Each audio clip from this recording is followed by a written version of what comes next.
Today, I'm gonna talk about how the Canon R6 Mark II's latest firmware just saved me a ton of money and time, and how the new 10 to 20 millimeter full frame RF lens is gonna be amazing. I think, I hope so. We'll find out.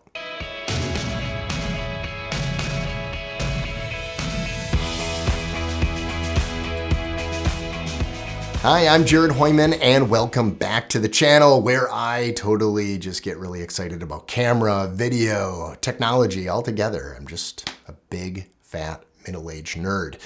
And if you want to nerd out, well, you're in the right place, because today I'm going to talk about a few things. Obviously, the Canon R6 Mark II's latest firmware, which came out a few weeks ago, but I had to put it through its paces to make sure it wasn't just a fluke. It was what it is. And it's pretty good. I'm also gonna talk about the new Canon RF 10 to 20 millimeter, which is coming out early November. And I'm gonna kind of talk this through with you about should I get it, why I'm thinking about getting it, and should you get it? But first off, subscribe, like, and be part of my cult. Nah, just only if you want to. I don't force people to be part of the cult. Some people leave the cult, and then they have to tell me they leave the cult. Some of those people hate the sound of ibis moving into, you know who you are. I love you, you can come back, it's okay. So a few weeks ago, Canon released its latest R6 Mark II firmware update, along with a bunch of other firmwares for other cameras, but obviously I'm focused on the R6 Mark II because this is my workhorse. And by the way, watch past videos of me just loving this camera. It has been awesome. There will be a 1-year review, and I might cheat. It might be a few days earlier than 1 year because I just can't help myself.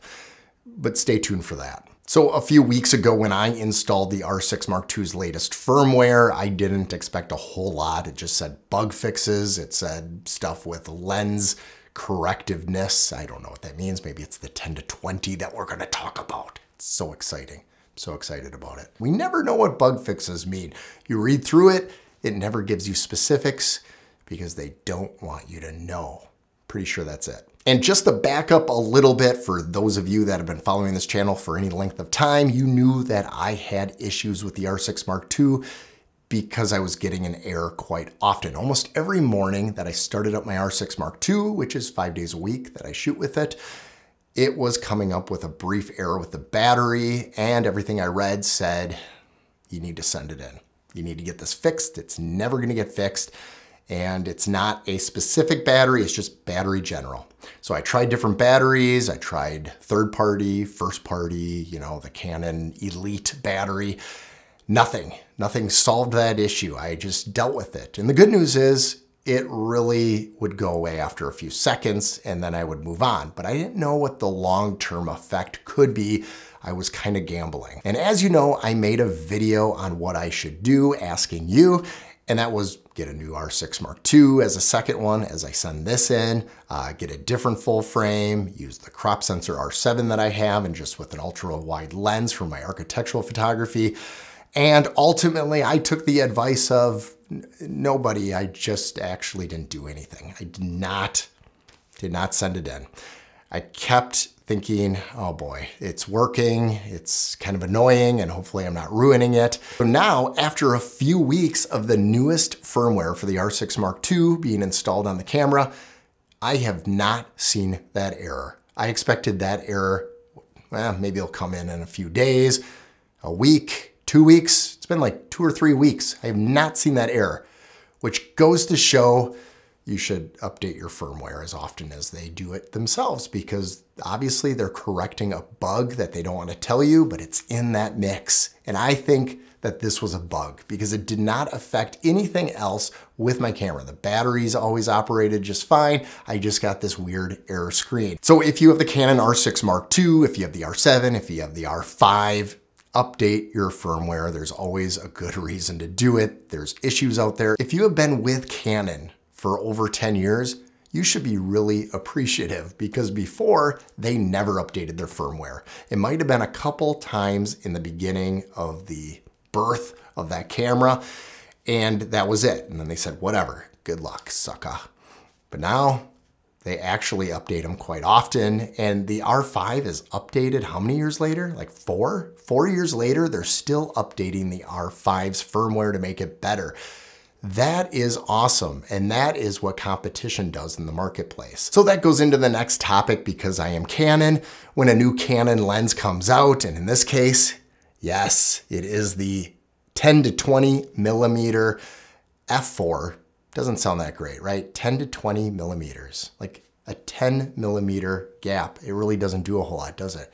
Or does it? This is the 15 to 35 2.8, and I've been using this for years. At least, I'm trying to think, 3 years? I've been using this lens for about 3 years.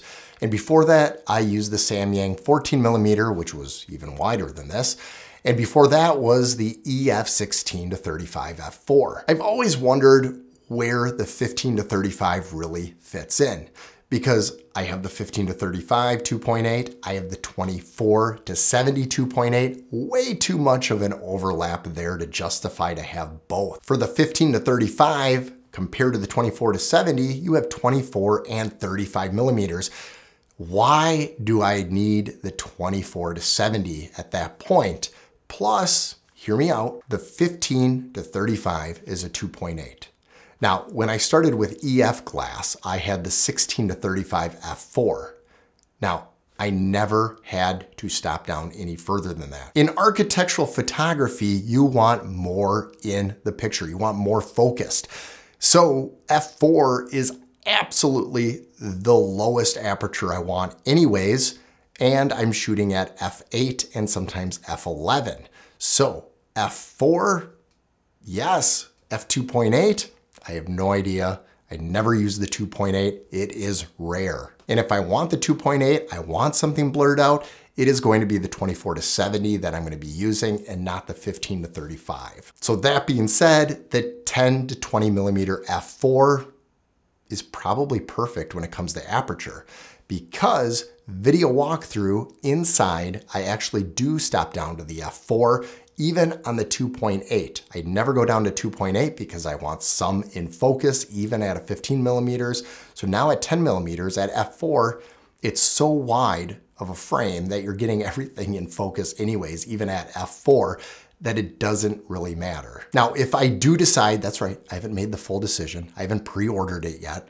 So close, I'm probably gonna pre-order it. The one thing that is holding me back from pre-ordering it is in the 15 to 35, I'm at a lot of properties where I'm getting land, and having that compression of 24 and 35 millimeters does look good. Now, I do have lenses that can cover it, but the convenience of having it all in one lens is nice. Now, zooming into 20 millimeters can be good. I could also do a 1.6 crop on the sensor, but I could also just do that in post-production as well. Now, the thing that is going to probably push me over the edge to order the 10 to 20 millimeter is the fact that on my R7, it's going to be a 16 to 35, 36 millimeter, which is like that 15 to 35. And now on the crop sensor, I can get nice architectural photography and video on that, and also use it on the R6 Mark II. So it's kind of a twofold. It's a win-win. There's a couple other features that they're offering on the 10 to 20 millimeter RF L series lens that's coming out early November that other L series lenses don't have. Now, other L series lenses aren't the STM as far as I know, whereas in this you have STM and there's memorizations of where things are. Now, in the world of photography and when it comes to RF lenses, it always resets itself. So where the focus is, it will reset after you turn it off and turn it back on. But on this lens, they are claiming that it has a memory inside of it, that it knows exactly where the focus was, which is huge when it comes to architectural photography. You don't need to reset that at all. They also claim that the IBIS wobble is minimal compared to the 15 to 35 and the 14 to 35. Now, unlike the 15 to 35, where you can get filters on the front here, it is gonna have that bulbous big glass in the front, which is gonna be unfortunate because you cannot get a filter over that. Now, what you could do is you can get one of those little matte boxes. They're not little, by the way, but those matte boxes, and put filter gels in there if you really need to. Otherwise, I'm excited to see what third parties do because there is a filter adapter in the back of the lens, so you can put that in. It's just not very convenient where you can put magnetic ones on the front. So what does this mean to me and my business? Well, it means more versatility, more options. For the last 10 years, I've been shooting from the 14 to 35 range when it comes to architecture. And now I'm going to be widening it and getting a unique perspective. Now, will I be shooting everything at 10 millimeters? No. Bathrooms, laundry rooms, those little tiny areas, that 10 millimeters is gonna actually come in handy. There's a lot of times where people just wanna see all that space when it comes to marketing. Because of this uniqueness and diversity, it is a lens that I probably am gonna be adding to my arsenal. And if so, yes, there's gonna be a review. I'm gonna be doing everything under the sun, including walking with it, looking at the IBIS, doing the video walkthroughs, the photos, comparing it to the 15 to 35 and see if that makes sense. Now the price isn't cheap, it's quite expensive. I am not gonna keep my 15 to 35 if I buy the 10 to 20. I am going to sell it. It doesn't make any sense for me to keep both of them. But now going forward, I'm probably gonna have to have my 24 to 70 or my 70 to 200 with me at all times to get kind of that filler spot. What about you? Is this a lens that gets you excited? Or are you happy with your 14 to 35 or 15 to 35? Is that enough for you? Do you need to stop down below f4? And if you do decide to purchase this, I'm leaving a link below where you can get that, because that's probably the link I'm going to use too. If you like these videos where I'm talking through my process of thinking, well, feel free to like and subscribe because I have a lot of videos that I think out loud and I have no idea how it's going to come out. Oh, and don't forget to watch some of these videos here. The algorithm knows you really good. It's kind of scary, but just watch it.